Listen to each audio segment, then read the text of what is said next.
मित्रांनो, स्टार प्रवाहावरील लग्नानंतर होईलच प्रेम ही मालिका सध्या मनोरंजक वळणावरती आहे। या मालिकेचा 4 एप्रिलचा भाग हा खूपच इंटरेस्टिंग असणार आहे।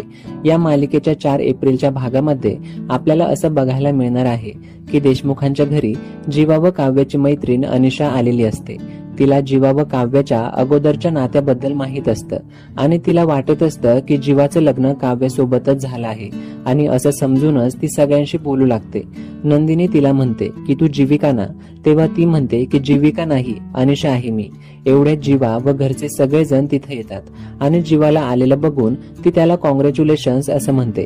तेव्हा जीवा घाबरूनच तिच्याकडे बघू लागतो।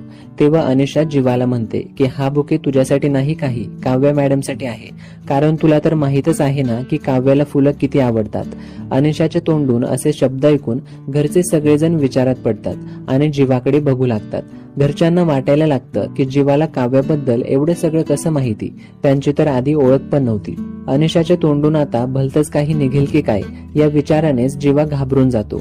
जीवा तिला गप्प बस असं म्हणत खुणावत असतो, पण अनिशाची बडबड मात्र चालूच असते। अनिशा पुढे म्हणते की तू अगोदर काव्याला बोलव, मला बघू तर दे की लग्नानंतर काव्य कशी दिसते ते।